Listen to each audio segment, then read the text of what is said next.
In about 20 minutes.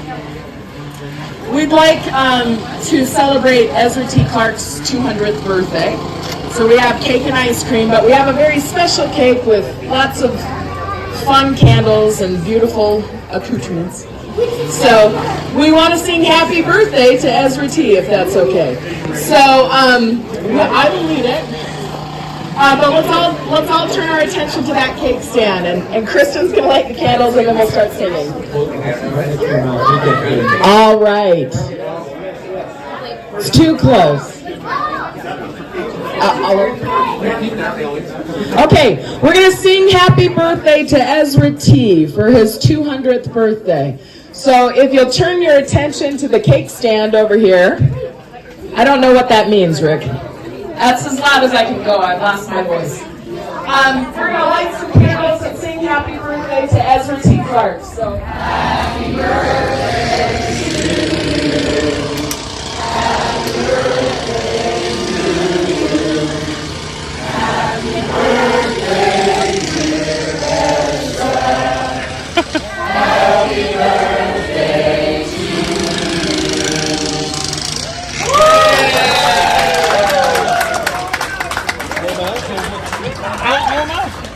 Did you blow them out? Alicia, did you blow them out? They're blown. Oh, okay. Who knows whose birthday it is today? 200 years. Raise your hand. About 10 people know. Are there more? Going once, going twice. Are there any more? Okay, it's Ezra T. Clark's 200th birthday, if that was now. And imagine if he was 200 years old. Anyway, we're happy that you're all here. Welcome, welcome. I've talked to somebody that came up from Las Vegas, from Washington State. Raise your hand if you came from further away than that. Where'd you come from? Orange County, California. Over here. Indiana, French Lick, Indiana. The hick from French Lick, huh? Okay, anybody else? Who else got on an airplane to come here? I know there are a few others. There's some that couldn't stay this late. Anyway, welcome. We're happy to have you all here today, and the numbers are great. Thank you for coming. We've got a great program for you, but before we do, there are a couple of things I want to talk about. I was recently asked about the history of my Knowlton family, and a lot of you probably haven't seen my name badge or don't know who I am. And on my father's side, we had an ancestor that came over, Sidney Algernon Knowlton, had 5 wives, and all of those wives had lots of children. And I read about him about a month ago, read a chapter of the book, and there was this Sidney Algernon Clark organization, Sidney Algernon Knowlton organization. And I thought, wow, why don't I know about this? It's because it's no longer in place. in my life, maybe when I was a little kid it was going. Why is the Clark family still going? We're special? Why is the Clark family still going? We are special. Ezra told us we should. That's right. There we go. That's what I'm going for. He told us we should. And how did he tell us? His last testimony. His last testimony. So we'll be hearing his last testimony. I see it as a sort of a constitution. What sort of rules and laws would this country have if it had no constitution? We'd kind of be in a mess, wouldn't we? Somebody agrees with me. So we meet twice a year. The Friday before General Conference, and that's in his testimony. And he had 20, Kelly, help me out here. How many grandchildren do you have? You're asking the wrong person. Who knows? Charles, how many grandchildren did he have? 37 and a half. I won't ask about the half. I know some of them died. So there's a seat on the board for every grandchild, and we have some that aren't open, and I don't know if I'm going to go through that or not. How many are open, Kelly? So, I'll just grab. If you want to look at the back of your programs, you'll see the lines.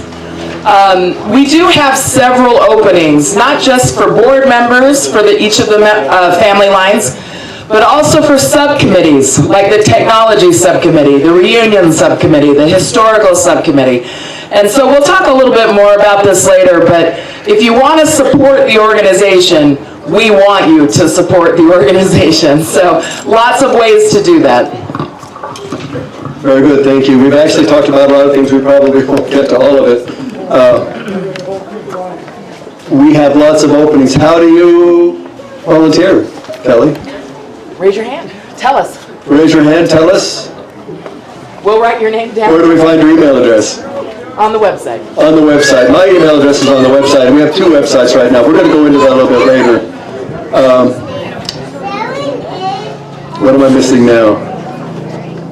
Anyway, there was one more issue that I wanted to talk about. We had a cousin, Obert Clark Tanner. Who knows who that was? O.C. Tanner. Great. I've talked about him with several people today. He gave a lot of money to the family organization. And to my knowledge, the last of that was given maybe in the 80s. Maybe Kelly would know. Yeah. And that money is pretty much gone. Who paid for the food? How long has Obert been dead? One of his relatives told me over 20 years. O.C. Tanner paid for the food. And I'm not here to promote O.C. Tanner, but the funds are nearly gone. If you feel like you would like this family organization to continue, and how many would like it to continue? Thank you, thank you. Give us a hand, thank you. Please donate. And I think we're going to talk about that a little bit later, aren't we, Kelly? I'm sorry, what? How would we donate? Oh, we'll talk about that in a bit. Okay, we're going to talk about that in a bit. So hopefully you'll all be able to stay. Anyway, in our program, we're going to have, Kelly, did you still want to go through the website? Yeah, absolutely. Okay, so next will be Kelly White. And then after that, we'll have a little business with Stuart Clark.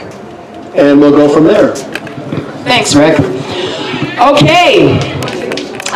We have a new website. It's been a long time coming. But I'd like to just really quickly talk about, sorry, I'm losing my voice.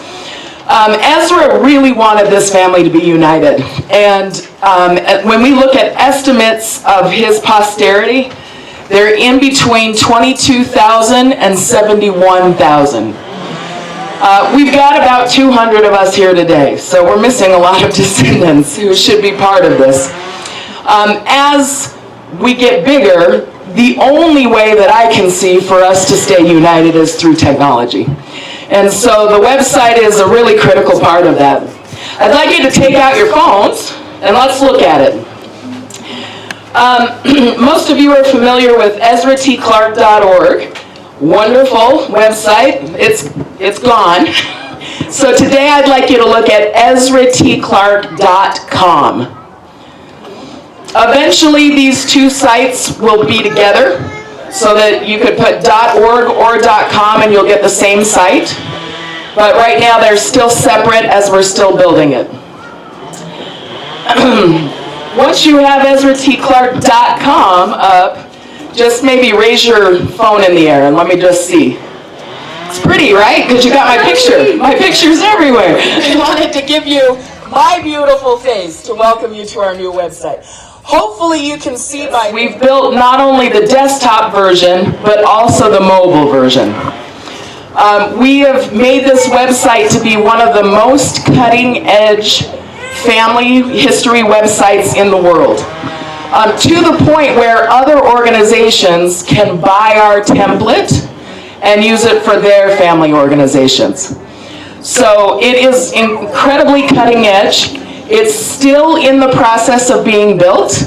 We actually could use help to build it, not only monetarily for our programmers, but also to load up all of the content. And so if you have an interest in that, please contact anyone in these Clark shirts. Also, Kimball, Lauren, Stewart, who am I missing? Raise your hands so that they know. Oh, yeah. So any of these guys, you can contact them as well. And we could use that help.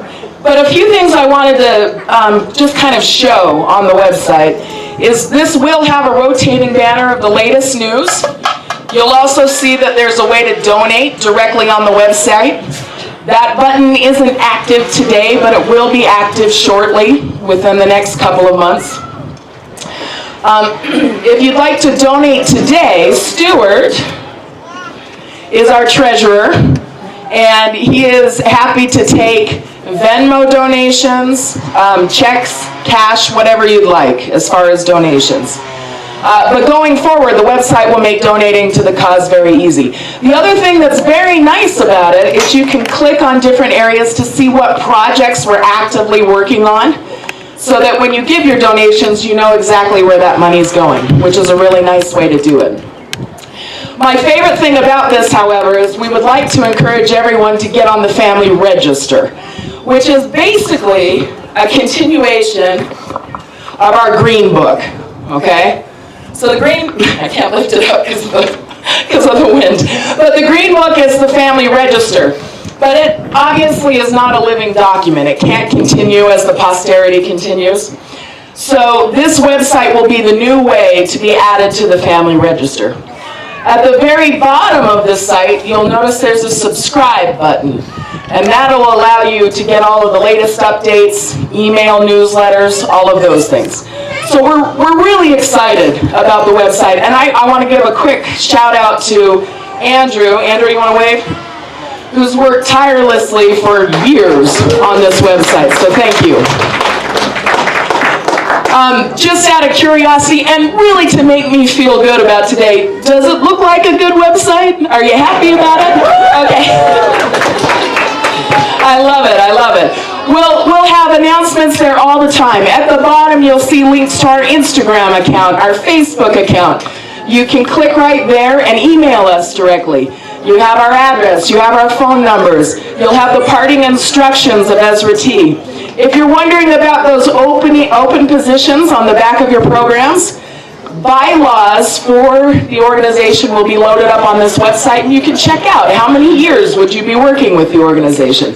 What would you be doing if you're a family representative? All of that information will be on there.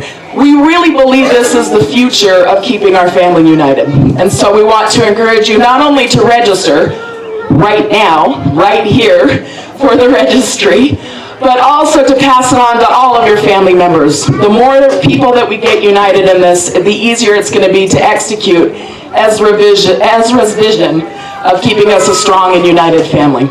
So we want to ask you to register today, and then that way we'll have your information and then pass on the information to everyone else. So, any questions on the website before I turn it back over to Rick? No? Can spouses register? Yes, spouses can register. Right? Oh, direct descendants? Not spouses. Oh, that's true. The easy answer to that is yes, they can register for the subscription email newsletters. But on the family registry, direct descendants, because it'll ask you to collect or to put your direct line. Good question. Other questions? Okay, well, I hope you're happy. We're happy. Yeah, the website will actually be a store. Oh, sorry. That website store button will allow you to purchase things and also download free content that we have on there. So if you do want a green book, or if you do want the Noble Pioneer, Antone Clark's book, all of those will be available on the family website. I had someone else ask about the beautiful painting of Clark Lane. All of those things will be populated in the store. And the prices will go as donations to help the organization. Okay? All right, thank you. Okay, that question I think was about the green book. We need your information electronically, right? The what book? The green book. Yeah. If you're in the green book, you're probably not registered with this database. Oh, yeah, that's We need your current And address. unless you want to spend the next 6 weeks We need current on the address. green book putting information in there looking for people. It's a current address situation, so we want Yeah. everyone to re-register. So also we'd like your current address, email address in particular. Who wants us to have the proper email address for you? Anybody? What if we don't have the right email address? How do we contact? Who's getting emails from here? Nobody? Did you send out emails? Yeah, I have a carrier pigeon that I can... One person. No, there have been a few. Anyway, we're going to pass this on now to Stuart and hear a little bit from him. How many people here use Facebook? Anybody? really close One to or that. two of you do? Okay, great. I am new treasurer this year. My uncle was our treasurer for 30 plus years. So, Richard Clark, thank you. He's not here today, I don't believe, but his son is. Stand up, Anthony. He's going to take credit for his dad's 30 years of being the treasurer. Pass that along to your dad. So last fall we had an opportunity to gather together on a tour back east, and I got to spend 9 days with Richard Clark and got sufficiently convinced that I can handle this role. So if you have desires to donate time or financially, anything that you can do would help. It's not a lie that dead people have paid for most of what you're experiencing today. And we want to be a living organization, and in order to be a living organization, we need those of us that are living to contribute to that. If you saw anything this morning you wanted to be better, volunteer of your time. Volunteer some service, volunteer some money if that's what you have. There's lots of work that is being done. There's lots of restoration efforts that are being done with the old properties. There's lots of work that needs to be done. There's lots of work that's been done by those who have written the books that you've maybe read or maybe have not read. And I have a large stack of green books. If someone would like a green book, you can donate and you will get a green book. There's lots of ways to learn and grow this organization to make it even better than it is today. And we're so excited 200 years later that it's still around, and I want your kids and grandkids and great-grandkids to have the benefits that I've had from those who have gone before us. Thank you. Venmo, if you guys want to donate through Venmo, I have included on the website, the Facebook website, a Venmo account. If you want to contact me directly, we can take donations. We did have a generous donation just this year from Brian Clark. Ralph Clark was the one who provided that money, or Brian provided that money for his father, Ralph, who was highly involved. If you know Ralph, he's a great historian, and he wanted to make sure to put that in Ralph's name. So let's give a round of applause for Brian and Ralph.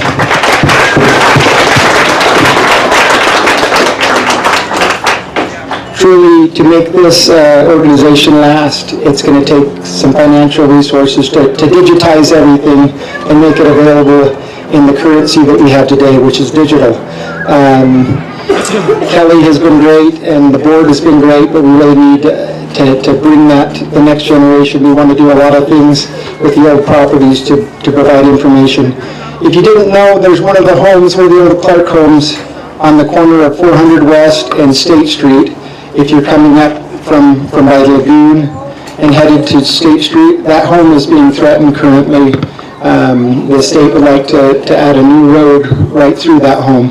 And so there's lots of work that can be done, and there's a lot of ways that you can help. Your voice is probably the most important thing regarding that, to stop things from happening. It stopped it before. 20 years ago, this was a plan, and it's been stopped. So if you would like to participate in any of these, really your time is just as valuable as your money. So there's lots of ways to contribute. Any questions on volunteering or contributing, or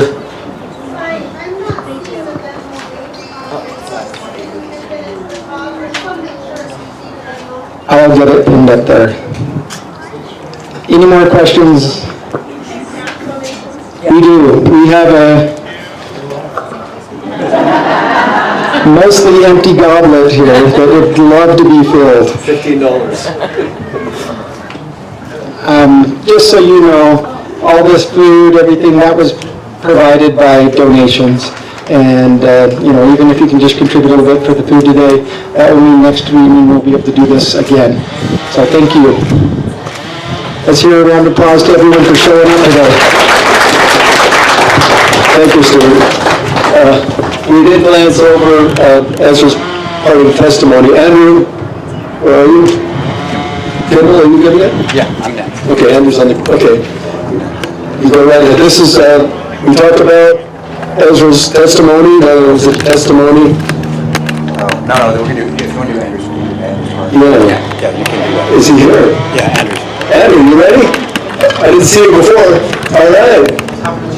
Do you have it pulled up on a device? Or? My phone is dead. Can someone lend me a phone? He's memorized it. Let's have a hand for Andrew. He's memorized it. Let's have Kimball go first. Almost.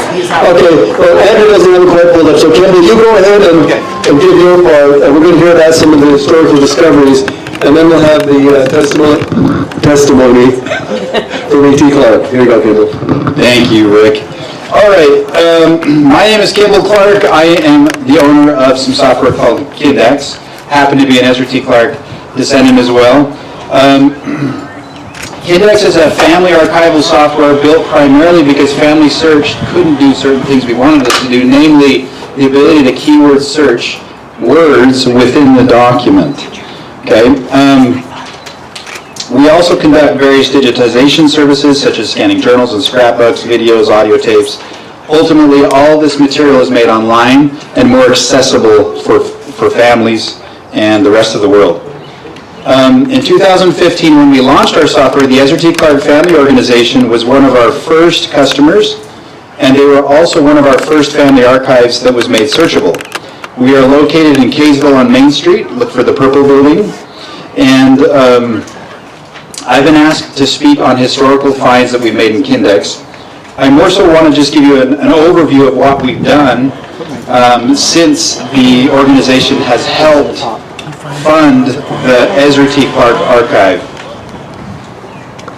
I want to give you, though, an idea of what we're doing by defining the word corpus.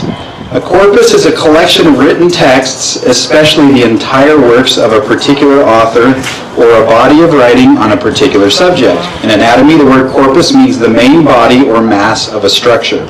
So in essence, what we are creating is what I like to call the Clark corpus, from Ezra T. Clark on down. So as far as we can gather, there are at least 85 Clark volumes in existence which detail Ezra T. Clark, his 3 wives, his 21 children, and his 100-plus grandchildren. KidX defines a volume as a bound record, or, coil bound, perfect bound, etc. Our list of volumes continue to grow as we visit different libraries and museums. KidX is particularly interested in any Clark record from these 3 generations, particularly those that are most likely to be lost due to age, inheritance, etc. These 85 volumes comprise journals, diaries, autobiographies, biographies, family registers, loose leaf compilations, and published books that span from the 1800s until today. Within the last 5 years and up until today, A. Charles Clark's book on Timothy Baldwin was published in large part by the organization, and one book is presently being written by Glenn Clark in Virginia, and Springdale's Patriarch will soon be revised by April Clark Clive in Pennsylvania, who is John R. Clark's daughter, late John R. Clark. Since about 2015, the Ezra T. Clark Family Organization has provided Kindex, our company, with about $4,000 toward their archive and services related to it, or what I lovingly call the Clark Corpus. So what good is a corpus? Well, imagine being able to search any word of your choosing and have every possible mention of that word pull up immediately, whether it is found in relation to any volume, image, heirloom, document, or audio and video file. So any word, whether written or spoken, can be immediately pulled up. It should be of immense value to anyone creating any Clark narrative or book. Why? Because you can easily find the source of your creative works, whatever and wherever they may be. 22 of these 85 volumes have been digitized by virtue of the organization's funding of a Book-Eye book scanner, and most of these 22 volumes were loaned to us from the Farmington Museum. We now have 653 separate pages of material from the museum, which is about 80% of all the Clark material that they have in their library. Furthermore, we have lent the museum an iMac that has the Clark Kindex archive available for searching. 16 of these digitized works presently on the Kindex archive are presently in the public domain or otherwise approved by the copyright holder to be freely published online. We have received several hundred of gigabytes of digital files provided to us by Alicia Clark, the daughter of Anton Clark, who authored Noble Pioneer.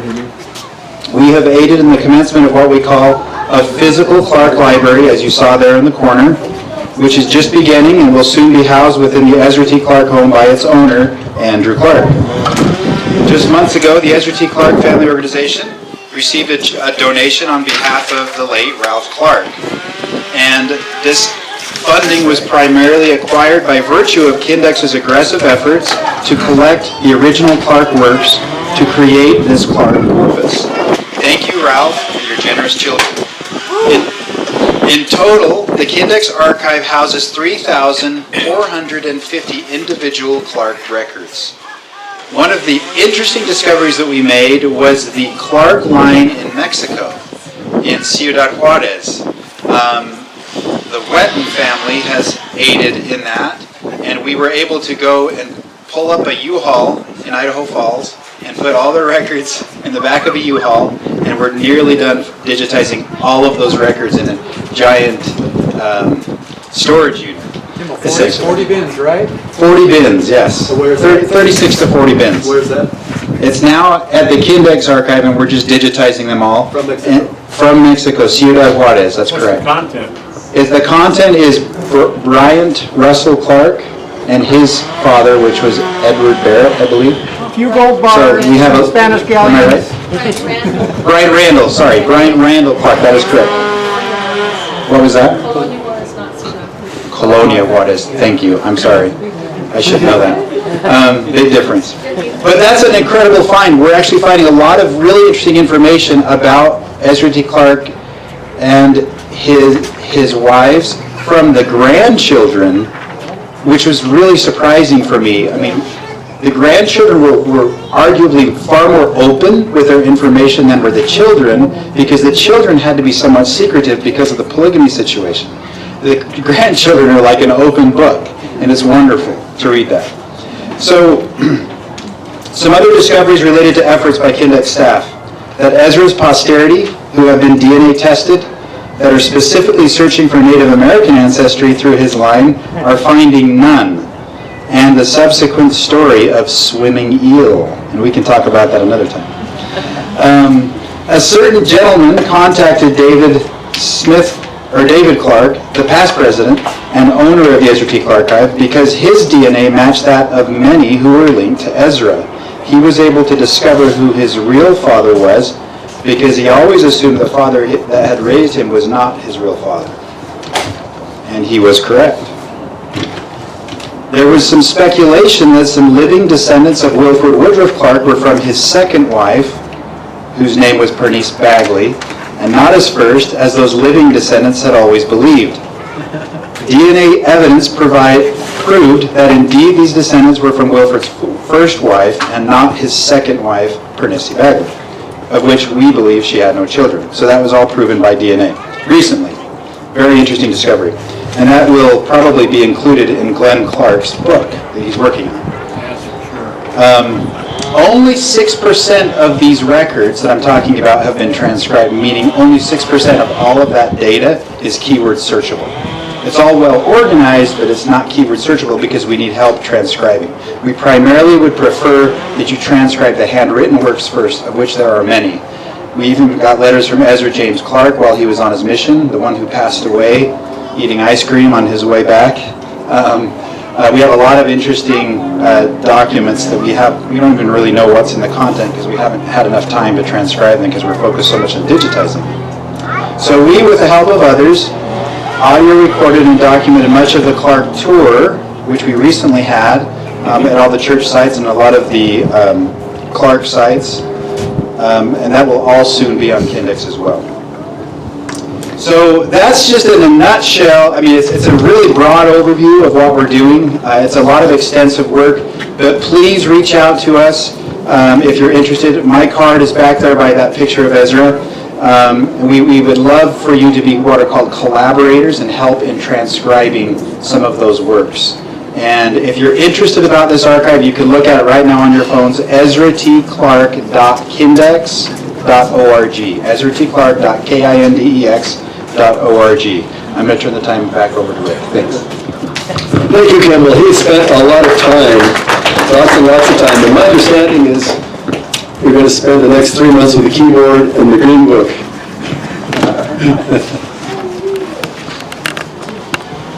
But seriously, we do need your current information. And thank you for everyone so far that's contributed. I was asked to go over the open positions on the Board of Representatives. I'm not sure I'm going to go over every name. We have an opening for Horace Wells Clark. Who hears from? Yeah. Well, should we just go over all of these then? Roll call. Timothy Baldwin Clark is represented by Irene Jepson. Irene Jepson. Stand up. Are there any Timothy Baldwins here? Anybody from Tiffany Baldwin? Oh, yeah. Yes, stand up. Do the families, have the family stand up. Okay, the whole family then. Timothy Baldwin, stand up. Here comes some more. If you're like me, the first time I came to one of these, I didn't know who I was descended from. So maybe there are a couple of those. My son's here for the first time. He may not know. Pencil can count. Or got video. Okay, next is Mary Elizabeth. Mary The Mary Elizabeth Clark line that you know of. Anybody? Let's not let her down. Anybody? Nobody? Somebody standing in the back, but I don't think he's from that line. No. Okay, what about the Joseph Smith Clark line? Kelly Clark is a representative, but who's, Yeah, so I should even, can I just one more yeah. thing? The representatives you see on there, not all of them are active. It just means they've never been released. So if you're interested for your line, you're still welcome to raise your hand. So it's just going to have the openings. And I was shocked to see only 2 openings. So thank you for explaining. Yeah, but many of these people we haven't seen that in a long time. So let's go to Joseph Smith Clark. Stand up, anybody from the Joseph Smith Clark line? Nobody? No? Or maybe some aren't listening too. Hiram Don Carlos Clark. I know we have a bunch from there, right? Right? Yeah, we could do. Somebody suggested we could have a Hiram Don Carlos Clark family reunion, just continue on that way. Does that make sense? Got them all? How about okay, good, sit down. The Edward Barrett Clark line. Another son, yeah. All right, make some noise. Good job. Thank you for coming. Okay, next, Charles Rich Clark line. I think we have some from there, don't we? Yeah, oh, there they are. We have a few? Yeah, representative. There you go.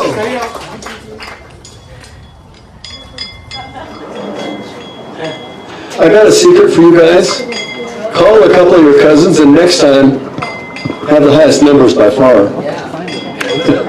Okay? Wilford Woodruff Clark. Who's from that line? Anybody? Going once? Going twice? Not going at all because I don't see. There we go! Yay! You guys came a long ways. Cedar City. Where do you guys come from? Some of you guys came quite a ways. There we go. And all the answers in the back coming from that line too. The testimony. Okay. Now Susan Liggett Clark. This is where I come from, and the next line is not my line, but Annie. How do you say? Velati. Velati. Thank you for helping with that. Annie Velati Clark. Anyone? Marilyn Jones. I think was here earlier, wasn't she? Yeah, we had a few, I think. Yeah. Sarah Levina Clark. That position was mine, but they said if I'm vice president, I'm not going to represent my family. Not exactly what I would have wanted. But I'd be happy to see, oh, and my son stood up. I'd be happy to see more representation. How about Susan Alice Bell Clark? There we go, in the back. I thought you represented every family. Good job. Clark. All right, since you're here. Yeah, how about Nathan George Clark? Didn't I see someone from that family too? There you go. Yeah, I chatted with you guys earlier. Laura Blanche Clark. Going once. Going twice. Do I get a bid for Laura Blanche Clark? No bids. Okay. Maybe next time. All right. We've always had representation from that family coming. And how often do we have board meetings? Every 6 months. Every 6 months, and how do we know when it is? I'll post it. Not only that, but It's the Friday before conference. it's the testimony. Wait, back here, it's in the testimony. Okay? So we're going to have that next. Andrew, how are we doing there? Did you get it all? Did you find it? Yeah, he found it, yeah. Sorry I put all that pressure on you. You didn't have to memorize it. Did we have anyone from how do you say it? Velati. Clark here? Velati. Anyone from that line? Okay. I'm just keeping track. Okay, I've been asked to read the testimony, which I think is a great privilege. A person who was assigned had a medical emergency with one of their children, so let's pray for them. And I'm going to ask you to... Thank you, Kelly. My name is Andrew Clark. I've been coming to these reunions since I can remember. And I came for the first 20 years for the ice cream, and now I come for the testimony. Seriously. I love this testimony. I want to point out before I read it that it is instructions. It's Ezra's parting instructions and his testimony. To my wives and children, feeling that I shall not enjoy the privilege of addressing you in a united capacity many more times during my earthly sojourn, and this was indeed the last, one of the last. He gave this testimony in July, and he died in October. I am impelled by a mother of husbands and fathers' love to offer you my final and parting instructions. I bear you this, my testimony. Before I left Nauvoo, I heard the prophet Joseph say he would give the saints a key whereby they would never be led away or deceived. And that was, the Lord would never suffer the majority of his people to be led away or deceived by impostors, nor would he allow the records of this church to fall into the hands of the enemy. I heard Joseph say this, and I also heard him say that he would roll the burden of the apostleship upon the quorum of the 12. I heard Joseph preach many times, and may I say that Ezra, since he was a teenager, he would row his boat up the Mississippi to listen to Joseph preach, and he was on a first-name basis with Joseph. I heard him in the last sermon he ever delivered bear testimony to the truth of the work that God had called him to.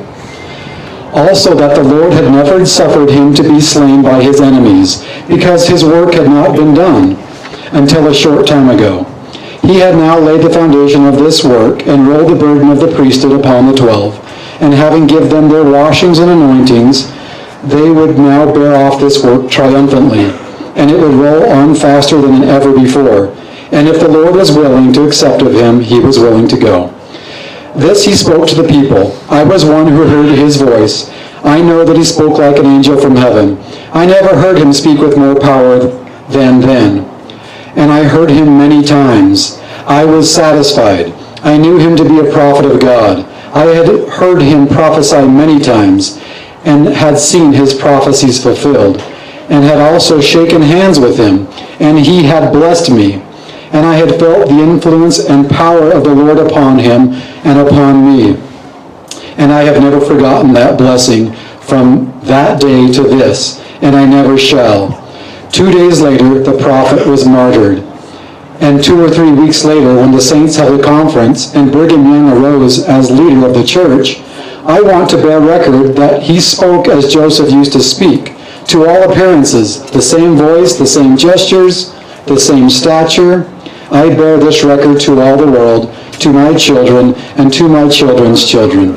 And also bear record that this work is God's work, and that it will roll on as it has done from that day to this. I have never turned my face away, and have always had a delight in keeping the counsel of his servants in every particular.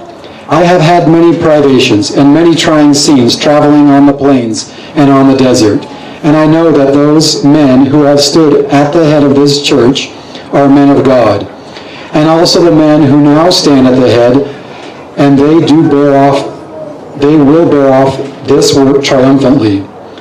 And I say to my children and to my grandchildren, if they will do right and keep the commandments of God, no good thing shall be withheld from them. And they shall have a testimony that God set up this work, and it will roll forth, and those who help it will stand, and those who fight against it will fall and crumble with the wicked. I bear this testimony and leave it for the benefit of my children and my children's children.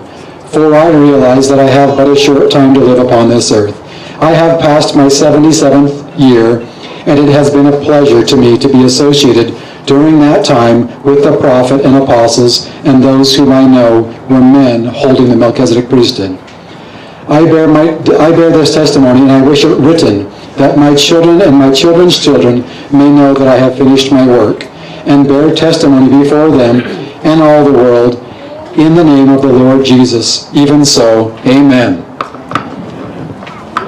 I'm going to pass over the part where he creates the family organization, the particulars. But he does create a family organization of executives and a secretary. Joseph, Edward, and Susan D., who is Amos's wife. Now we're going to get to the instructions. How are we doing? Stretch? Stand up and shake it up. Okay. This part, I love this part. So these are the instructions. I want you to note each time he has a wish or a desire.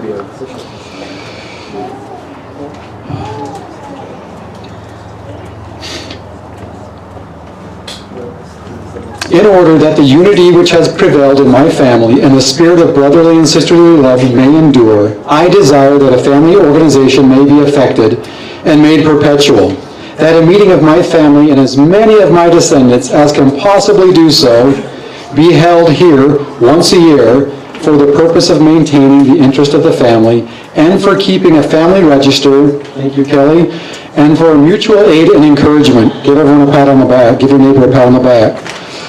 In order that my wishes may be more fully understood and the responsibility of carrying them out placed upon my family in such a manner as to leave no doubt or misapprehension, I desire that the following organization shall be effected. Okay. I am pressed in this evening of life to admonish my family of the importance of devoting some measure of their time to temple work. Can I just say how much Ezra Barrett's line and Joseph's line, they were incredible in following their father's counsel. Go read their autobiographies if you want to know how much temple work they've done. And there are many other here who have done impressive temple work. It is my wish that a genealogical record be prepared to include as many of my ancestors as is possible to get information about.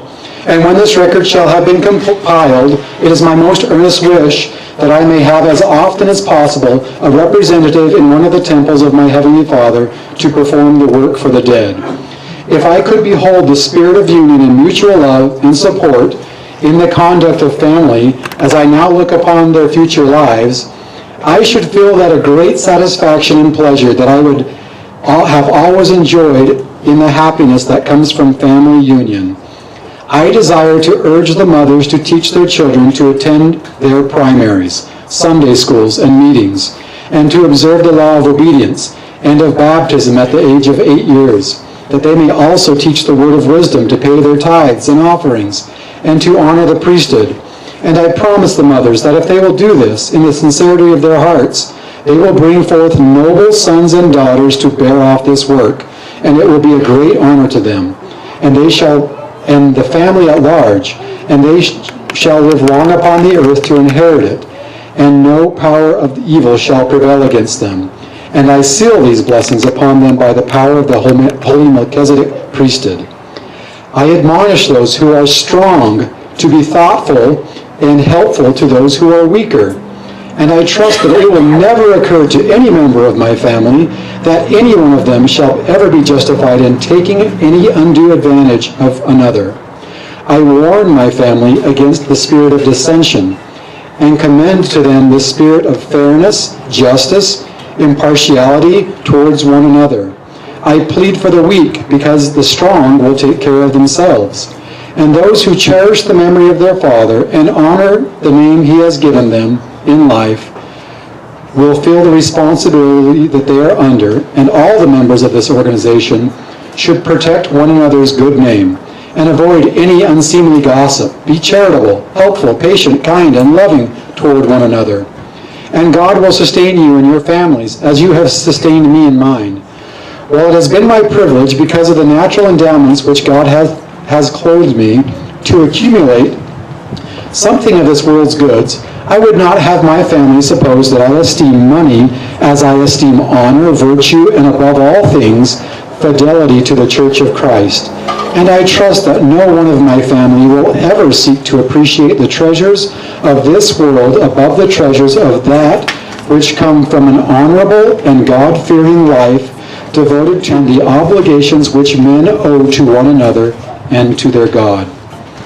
I have accumulated, since my earliest settlement in Farmington, as much, 175 years in fact, 175 next year, because he came to Farmington in 1849, but he didn't settle there until 1850. I have accumulated, since my earliest settlement in Farmington, as much property as I reasonably could along the street on which a number of my family are now living. And I desire, so far as my family can, consistent with their best interests, that they maintain their real estate, that they may be helpful to one another, and that the homes of my family here may always be a gathering place for those who may be scattered in different parts of this and adjoining states. And I especially commend the spirit of hospitality to my children. These parting instructions have been the burden of my thought during the closing days of my career among you. And it is my wish that at every family gathering, these my parting words be read before the assemblage of this organization. We did it.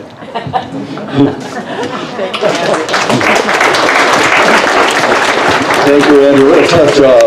I did that one year. That's a lot of words. So thank you for that. So without any further ado, we'll hear from Charles Clark. I don't know what the A stands for, but Charles told me he loves to speak. Stu. We're honored to hear from him, one of our family historians, one of our remaining family historians that really knows where a lot of things are. And he's going to talk about the 200 years of Ezra Thompson Clark. And then after him, we'll have the Zula Clark story from Mark Higgs, after which we'll be finished. So I'll stand We'll up. have and- the drawing and then we'll have. Once again, we'll have a drawing too. We'll talk about that after Mark Higgs. Okay, Charles, ready to go? Ready to launch? He's been pacing back there, ready to take the microphone at any moment. Clark humor. I stand before you today as Ezra Thompson Clark, and I want to thank you for being here to celebrate my almost 200th birthday, November 23rd. In thinking about what I might say of value to supplement, if not complement, my own testimony, I thought it might be interesting to hear some of my youth and early adulthood to give you a sense of how I arrived at the values I had as I wrote that testimony at the end of my life. In doing so, I would call you to the prairie of southern Illinois. In 1818, my father moved there with his family from Indiana and was the first landowner of the property which he was assigned in what later became Edwards County in southern Illinois. That happened to be the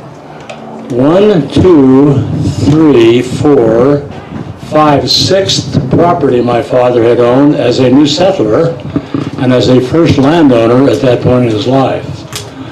I was born in a log cabin on the prairies of southern Illinois.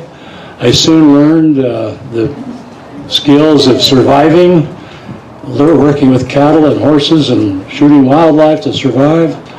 Within my first year of birth, my sister Myra was married to John Sargent and then left. And after about a year or so, we never knew any more what ever happened to her. When I was about a year and a half old, my older sister Laura was married to Morris Phelps. Morris Phelps had been visiting his Kniep family in southern Illinois on the prairie, and the Knieps had moved from near Kirtland, Ohio. And Morris came and dated my sister and were married when I was about a year and a half old, so I didn't know her very well either. And then about that same time, my father fell under the spell, I will call it a spell, under the great influence of a Methodist preacher called Jesse Walker. And much of the rest of the next 10 or 12 years of my life can be attributed to Jesse Walker, because within about a year and a half of her marriage, we moved again. We moved to the area just east of Peoria on the banks of the Illinois River in Tazewell County. There we stayed for about a year, but in the meantime acquired the friendship of Sanford Porter, Hosea Stout, and Charles C. Rich. And some of you may appreciate particularly that Charles C. Rich connection, as well as my two brothers-in-law by then, Morris Phelps and John Cooper, becoming business partners with Sanford Porter. My father seemed to have an itch about things, so we moved again, farther north in Illinois to LaSalle County. By then I was a young man, young toddler, and I remember walking behind the wagon the 60 or 70 miles north as we went to LaSalle County, Rutland Township, where we remained for a year. My father started a sawmill on the creek, and about a year later, John Green from Ohio came by and wanted to buy the property, so my father said, yes, we can do that, because in the meantime, Reverend Walker had suggested that there was a greater opportunity to spread Methodism in northern Illinois. So in 1829, we moved to Walker's Grove, which is now Plainfield near Joliet, Illinois, and settled near the banks of the DuPage River. One of the many interesting things in my life then is I was entering close to teenagehood, but not quite, having a relationship with the Potawatomi Indians. After several years of living in that property, my father again had the urge to leave because it was becoming crowded. People were moving in from New England and the southern states, and he just felt crowded. However, before we moved, a very significant thing happened to us. We had these missionaries arrive one day in the community in July, and they were purporting to represent a new prophet, a new religion. And it was called the Church of Jesus Christ, or the nickname in those days was Mormonites. And the Mormonites gave lessons to my family, my neighbors and friends, and in fact, my sister Laura and her husband were converted. And by the time Lyman White and John Carrill left the area, they had baptized Mr. Barry and James Emmett, who later became associated with Sanford Porter, and had baptized my brother-in-law Morris Phelps and his wife Laura, my sister. They followed them to Missouri. In the meantime, those two missionaries, those Mormonites, stopped in Tazewell County by Peoria, where we once lived, and talked to Charles Rich and Hosea Stout and Jonathan Sumner and Sanford Porter. And after 2 weeks, Sanford Porter accepted the gospel and agreed to follow them and go with them all to Missouri. So by the time I was 11 years old, one of my sisters, who had married in Indiana, whom I never knew, my other sister, Myra, and her husband had drowned in Louisiana, and my sister Laura went to Missouri, and then my oldest sister Rhoda, with John Cooper as husband, was still there. In 1832, John Cooper, with his brothers-in-law, my brothers David Keeler and Barrett Bassett, and Dad, served for a short time in the Black Hawk War. They didn't do a lot, but they were part of a support organization that made that skirmish possible. So early on, I learned the value of work. I learned the value of family. I learned the value of friends, and I began to appreciate the fact that freedoms came from standing for something and being patriotic. In 1835, and I don't know what the motivation was especially, but I think it was because my mother missed her 2 daughters with children in Missouri. So in 1835, in September, my father moved again. This time we made quite the move. We journeyed from where we were in northern Illinois, 200 miles south to Peoria area, stayed over the weekend with Charles C. Rich. By then, he'd had experience with Zion's Camp, so he knew how to get to Missouri. So he taught us the route to go to Missouri. We followed that route and arrived near Excelsior Springs, Missouri, near a farm owned then by John Cooper. Now, if you know your Zion's Camp history, you'll know that John Cooper's farm is the place where Zion's Camp was disbanded in Clay County. So we moved there, and Father acquired some property, and we began to do what we'd done before. Till the soil, build corrals, have barns, have animals, have fruit trees, and have vegetable gardens. As you can see, I began to develop early the notion of industry and enterprise and being responsible and taking charge and knowing what your neighbors and friends are doing. Soon after we moved there, the persecution of the saints in Clay County increased to the point where the legislature appointed Caldwell County as a haven for members of the church. So we moved to Caldwell County, but before we did that, one of my older brothers, whom I greatly revered, William Oglesby Clark, baptized me in Fishing River in 1836 when I was 12 years old. We then moved to Caldwell County, about 1.5 miles from Far West Temple site. There we went through the vagaries of being persecuted by the Missouri militia, and again developed orchards, farms, animal husbandry, and had a good life for a while. Unfortunately, things increased to the point where the governor issued an extermination order saying that all of the saints should leave. In the meantime, the Missouri militia had plundered our farm, taken some of our animals, taken my father to prison for a day or two apparently, but released him because he was older. And we experienced all of that persecution that all those saints experienced, and here I am just a young teenager. The winter of 1838 and 1839 was a very, very severe winter in Missouri. Early in October, it began to snow and be cold and things were frozen. I think it was because of that my mother's health deteriorated to the point where in February of 1839 she passed away. She passed away while my older brother, hero, William Oglesby, was away on a mission. He came back in time to attend her funeral. Her funeral sermon was preached by a new apostle, John Page, and then she was buried in the Far West burial ground. By February, many of the saints had left and returned to Illinois, first of all arriving in Quincy, as many of you know, and being hosted in the hospital, tended to by the people in Quincy.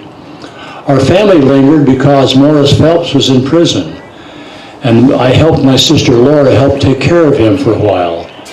And in fact, I think our family was one of the few families left, so that On April 25th, when the apostles came back into Missouri by the dead of night and appeared at the temple site at 1 o'clock in the morning on April 26th, we were there to host them.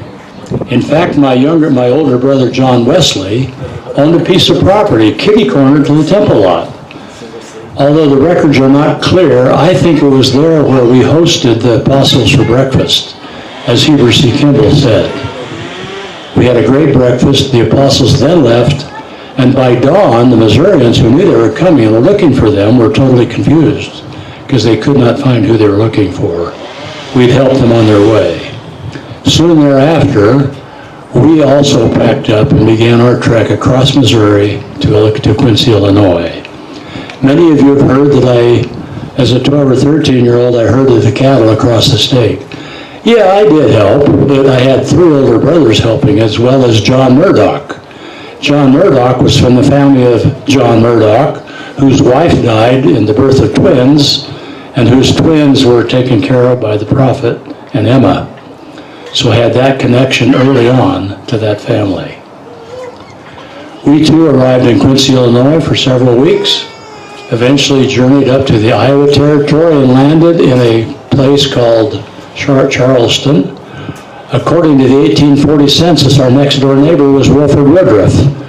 Now, as a young teenager, I had met Wilford Woodruff at the temple site, even though I was too young to go out there myself. I had 2 older brothers go to the temple site with the apostles. Our neighbors were the Woodruffs, the Smoots, the Stevensons, and other families that I remember well. In fact, as has been referred to, later on when the state settled Nauvoo, my friends and I would row across the Mississippi River to listen to the prophet. We did it very often. And one of those became a very dear friend, Edward Stevenson. In fact, I liked the whole family, so I married one of the girls, Mary Stevenson, in 1845. And then the other one was Nathan Porter, whose account of our meeting them in 1828 and helping them journey to Tazewell County is well documented by Nathan Porter's journal. But I'd like you to know that in these experiences, I always admire my family's devotion to God. Early on in the arrival in Ohio, my father became a Methodist, a class leader, where in Connecticut he had probably been a Congregationalist. But since his days in Ohio and then in Illinois, in many places, we followed faithfully the Methodist religion. So when missionaries came, they were not talking to an empty vessel. He knew the religion, he knew the Bible, and he was willing to accept a greater truth. I had the same experience as I matured in Nauvoo. And I appreciated the fact that I had friends, I had family connections, even though my mother was gone. I still had brothers, I still had a couple of married sisters in the area as well. My sister Laura died in 1842, several years after she'd gone to the Columbia, Missouri jail to rescue her husband, Morris Phelps, from prison. And that account is written in the Parley P. Pratt autobiography because she helped rescue Parley P. Pratt, as well as Lewin Gibbs and King Follett. All very interesting, but all very instructive for me as a young man to learn about the value of friendship, about faith, about highly regarding things that are important to you. In 1845, I married my sweetheart, Mary Stevenson. The marriage ceremony was performed by my hero older brother, William Oglesby Clark. But then in 1846, on the first day of the year, I'm happy to report that my father and my brothers-in-law and I went to the Nauvoo temple and were sealed to our spouses. And that was a great day for us. Soon thereafter, Brigham had advised the saints to leave Nauvoo because of increasing persecution. So we, along with them, began to prepare to do that. In 1846, we crossed and slogged through muddy, rainy, cold Iowa and arrived on the shores of the Missouri River in what later became known as winter quarters. Being a very firm believer in the faith, as you've heard me declare in my testimony, I took the counsel of Brigham Young and remained in winter quarters for a year before I decided to come out to the territory of Utah. Now, I've given you a little glimpse of what my life was like early on. I know that we could go on for a long time, but then we would all have to talk about different things we know of Ezra Thompson Clark, the mature, faithful follower of the prophet and of the apostles living here in Farmington and Utah. I would like to suggest that if you want to know more about my life as Ezra Thompson Clark,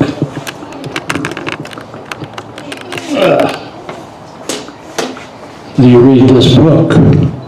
If you don't have one, get one. If you can't get one, borrow one. Do we have any left, Kelly? Not here. No. It's a download too. It's downloadable. I think it's free. If you want to know a lot more about my life as a youth and my father's life, then read this book. And if you don't have one, I know they're available. I know I have two. Speaking now of me, if you want to know about my ancestors, get this book. Second edition. We have a bunch here today if you need one. Yep, we have several hundred of the green books if you need them. It's sunk cost, so any contribution would be a help. If you want to know about my life as a father, written by the hand of a daughter, read this book, as well as Edward Barrett's history that I see on the back table.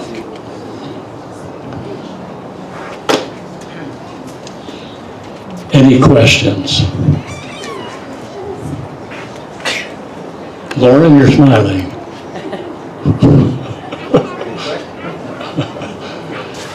Thank you all very much.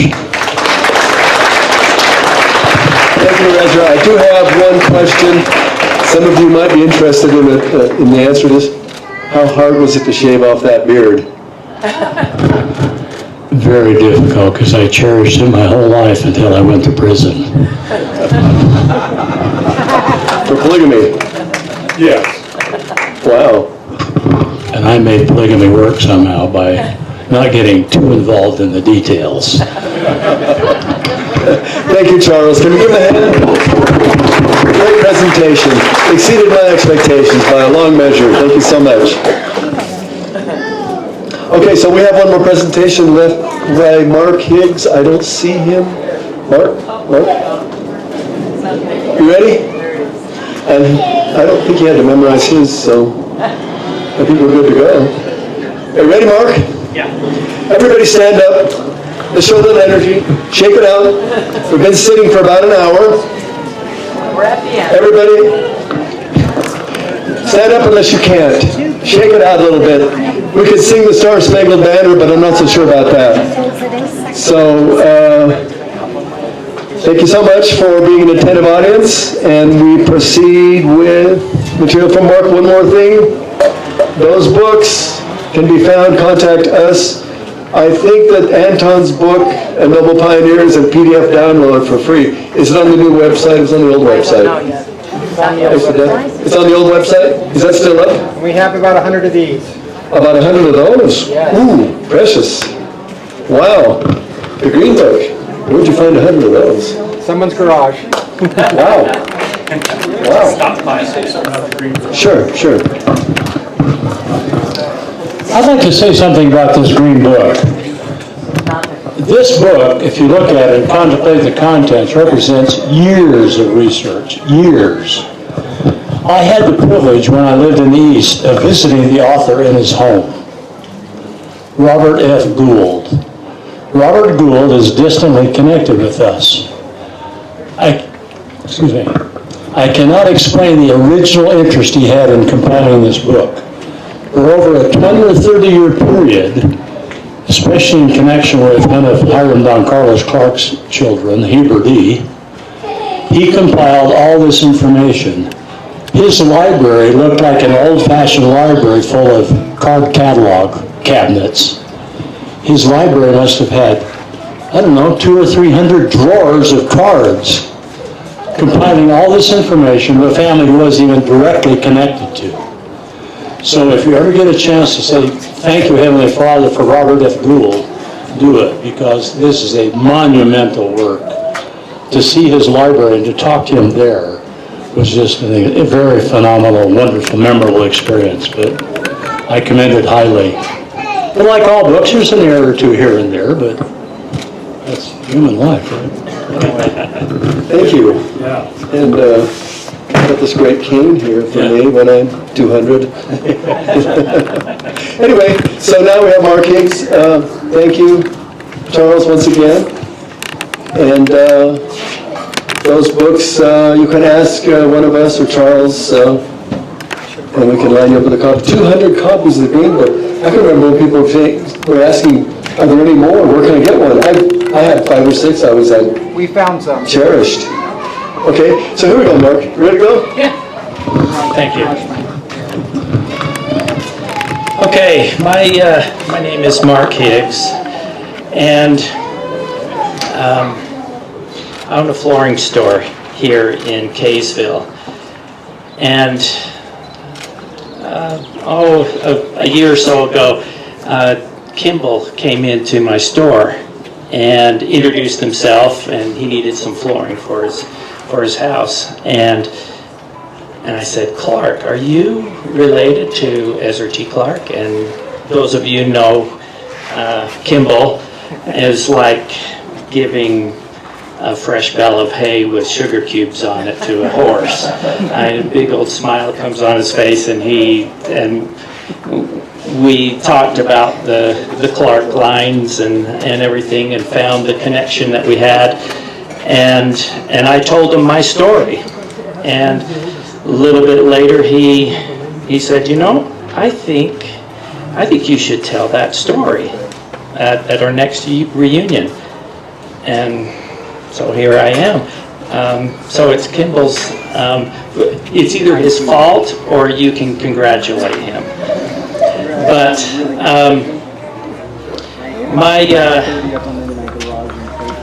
every family has a little spice in their family, down their family line, and we ended up providing that spice. My dad, Alden Higgs, his mom is Zula Clark, and when I mention Zula Clark, there's probably three responses. It's like, oh, and then or it's oh, or it's oh, and so we Zula was probably the first, if not, well, probably the first grandchild or sibling that kind of went on a different path. And she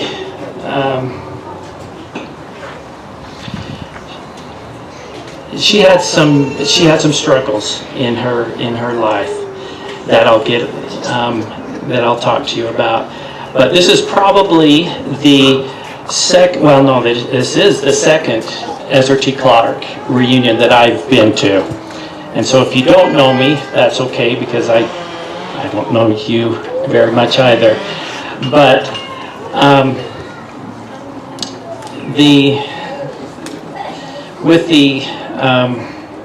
the reason why my dad brought me, and this was the first one that I went to. I was, gosh, just a little shaver, and my dad brought me with my mom and one of my brothers, and all I really remember is a big pavilion like this and a big grassy field kind of like this, and I was pitching a frisbee with one of the other boys that I really didn't know, and I looked up and I saw my dad.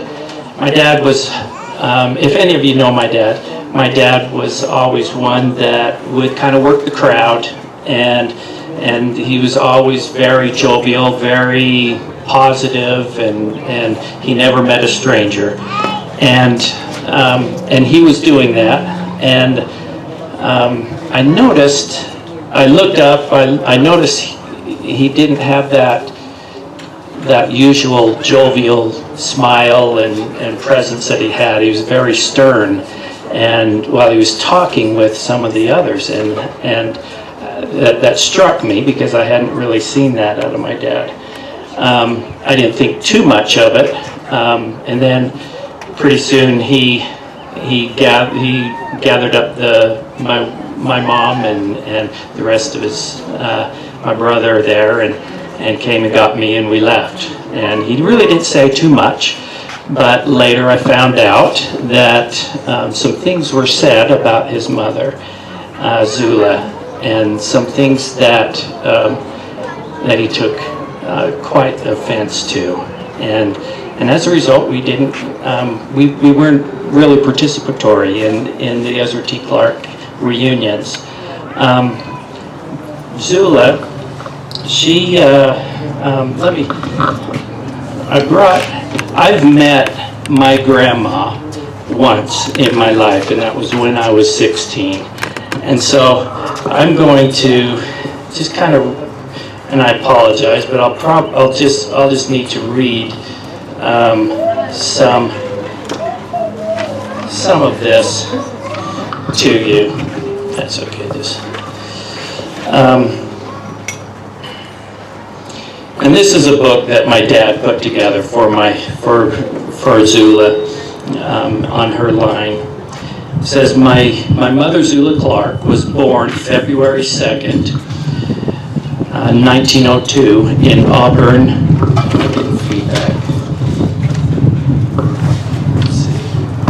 There we go.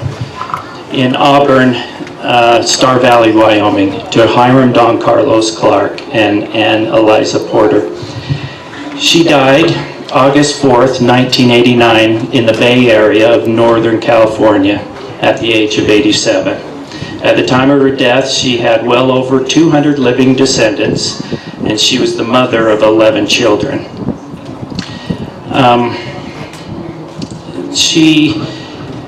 He kind of gives a brief synopsis of her life growing up and that, but let me read you in her words kind of her a little bit of her bringing up. Let's see.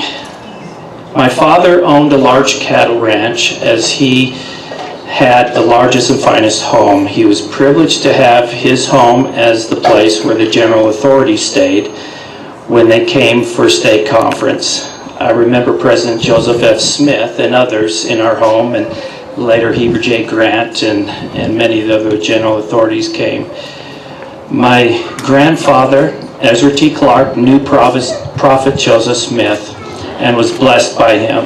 He was in the congregation when President Brigham Young was sustained, following the martyrdom of Joseph Smith, and witnessed the armor or the mantle of the prophet on Brigham Young.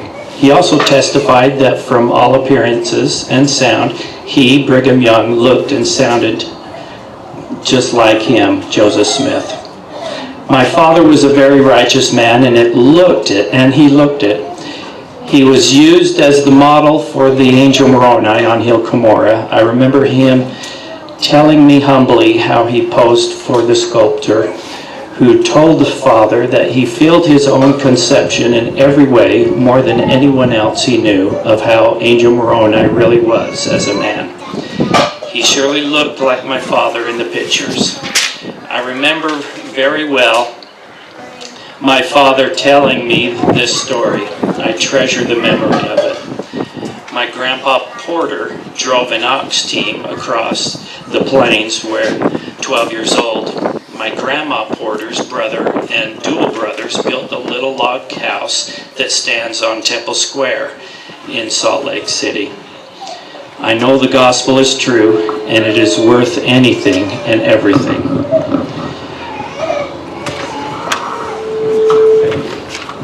Sorry.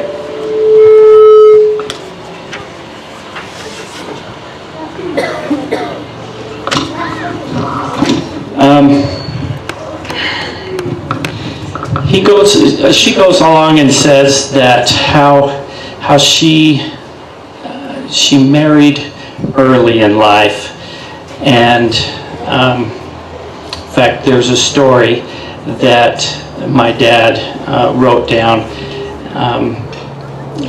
She was still in high school, and right out of high school, right after the day ended,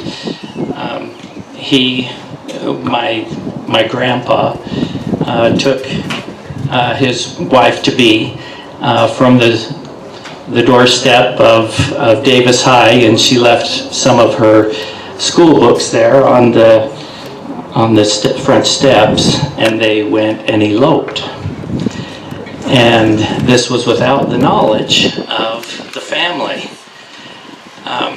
We come from a very prominent family, and a family that is well respected and known in the community. And to have something like this happen, well, this was a little out of the ordinary. And my grandpa, Milred Hicks, he was just a good old farm boy. There was nothing real special about him. He was just a hard-working farm boy. And so they got married. It wasn't soon after Zula kind of regretted that decision, and she came back to her family or her parents and asked if she could come back. And her mom said, "Well, you made your bed, you're going to lie in it." And so she did. And she made the best of things. And the gospel and the church wasn't a big priority to Milred, to my grandpa. And over many years, he finally decided, okay, because this was a big thing for Zula, is to get sealed into the temple. And so he did. They got sealed in the temple. And it was kind of a one and done deal with Milred. And over time, that just she kind of fell out of love, I guess, with Milred. And at the same time, there was another man in the church choir that had some struggles in his marriage. Long story short, they ended up getting together, and Zula divorced my dad, or my grandpa, Milred, civilly. They ended up moving to California, Zula and her new husband, and starting their family down there as well. And so you can kind of see a little bit of the controversy now going into the Clark line. And not only did she elope without parents' permission or the family knowledge, I'm sure she was, pointed fingers at, "I told you so," and she it didn't work out, and she got divorced. And as a result of that, she lost her fellowship in the church, which meant everything to her. But she ended up continuing on in her life, very prominently serving others. And even though she didn't have full fellowship in the church, she was called to many callings in the church, in her wards. One of the callings, she was actually called as a missionary to not only teach the gospel, but to help on an Indian reservation there in California. And there it was for 2 years, and she stayed there and taught that humble Indian tribe that was there, and they felt so strongly about her. And I don't know if you know much about Indian culture, but they are very tight-lipped and very, very inclusive within themselves and with their tribe. They don't let many people in, and they fully accepted Zula as a tribal member in such that they issued her an Indian name and fully welcomed her as part of the tribe. She was very well respected with the Indians and with her ward members, and later she and her husband also were called to sing for the church over the radio, and they did that for some time. She had many callings in the church and served valiantly, all the while without fellowship in the church. And she moved from one of the areas in California. She moved to I can't remember exactly where it was, but she moved to another area in California, and the bishop asked her to stand up and give a talk, a farewell talk, if you will, and she did. And after the talk, the whole congregation stood up in silent ovation for her and stood there for several minutes as a sign of their love and appreciation for her sacrifice and for her service. But all the while this was going on in California, things were kind of forgotten about her here with the rest of the family, and that was more or less by choice, because it put a kind of a black mark on the Clark family name, and it was an embarrassment, and it created a lot of hard feelings with some of the siblings and with her extended family. They held a little resentment towards Zula, but Zula held fast to the gospel principles that her father taught her, and she never strayed away from those. She later said that,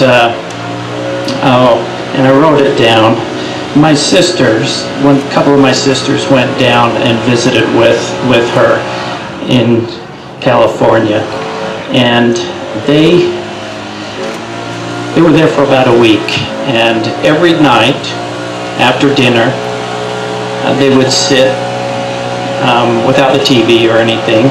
They would just sit, and Zulu would tell them one spiritual experience after the other that she had during her life. And my sisters came back and they mentioned how amazed they were that someone could have so many poignant spiritual experiences in their life. As I look back on my life, I can point at several, but for a whole week, for several hours a day, just one story after the other, it amazed them. But she mentioned to them that I won't justify any mistake I have ever made in my life, but I do justify what I try to do about it. For 40 years, Zula was not able to get in full fellowship of the church. It took her 40 years before she could get back into the temple. And that's something that she strived to do every year, sometimes twice a year. Every conference she would come up and submit her name for reinstatement, and every time it would be bounced back. And later on, after all of this, after she finally was reinstated, after all of this, one of her siblings came up to her and asked her for her forgiveness, and confessed that it was him that was a voice against her getting her full fellowship back into the church for so many years. And so, but that didn't stop Zula from just serving and doing the things that she knew were right, even though she couldn't go to the temple that was so important to her.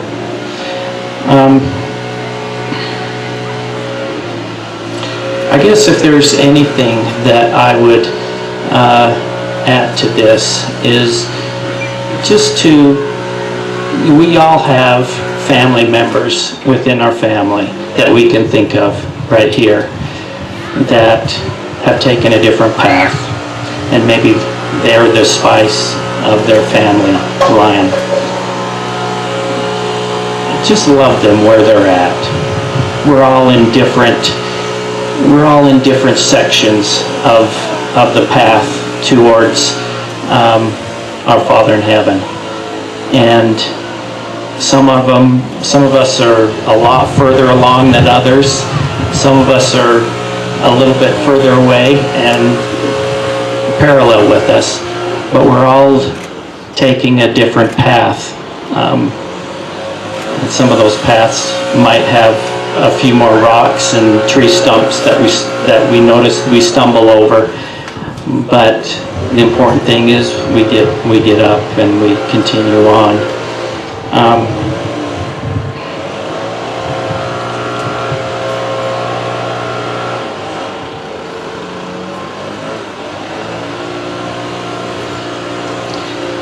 She mentioned how she strove to be quick to forgive, but what was it? Yeah, quick to forgive but slow to judge. And I hope that you'll accept us into the family line.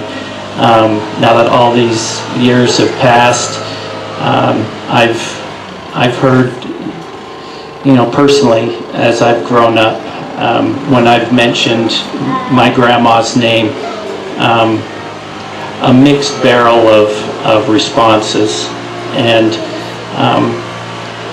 so I'm excited to be involved with the family, and I know that Zula is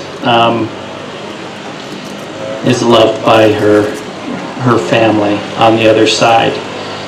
And I don't know if any of you have heard the story of Zula, but I hope it can ring true to some of your lives, and as you look into your family, and know that there is room for love and forgiveness and acceptance from us. And I'll leave you at that with Jesus' name. Amen.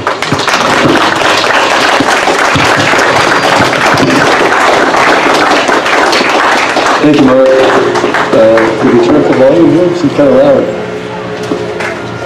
Anyway, I don't even think I need a PA system. Thank you. Got a couple of things. We're going to have a closing prayer very, very soon. One of the things I like about Ezra's testimony is the desire that we all get along and to all be forgiving and understanding. And I know that what Mark said reminded me, my great-grandfather wasn't well accepted in the Clark family.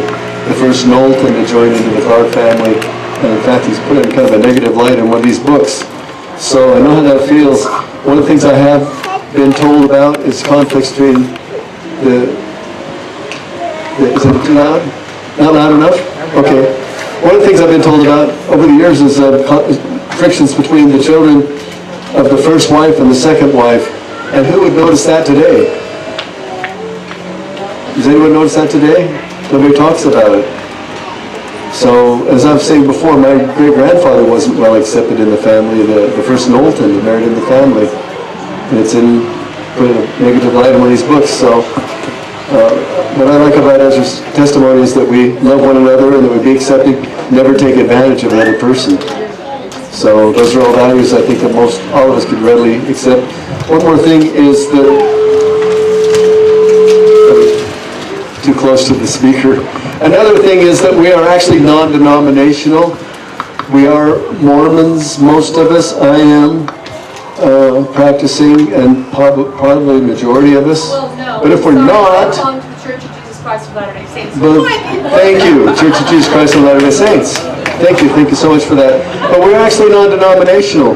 We understand that the progenitors of Ezra Thompson Clark may take off on different paths, but they're all welcome here, and there are some probably listening that are wondering, well, do I fit in with this? Well, you do, because of the fact that you are members of the family.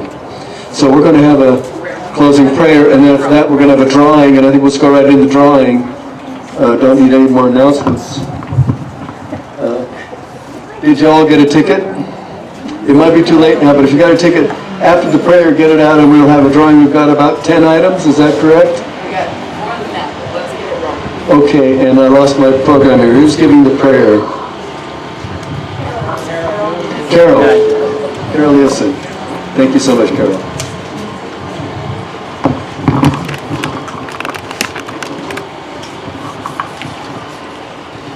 Our Father in heaven, we're grateful for this family organization and for the opportunity we have to be here together as family and as friends. We're grateful for the heritage that we have and that we share with one another. We ask Thee to bless us, that we will continue to feel the love that we have for our ancestors and for each other, that we can share that with those who are members of our family that haven't been able to come here. We also ask Thee to bless us, that we will travel to our various homes with the safety and courtesy to each other on the roads, that we will be able to be worthy to be descendants of Ezra T. Clark. We say this in the name of Jesus Christ. Amen.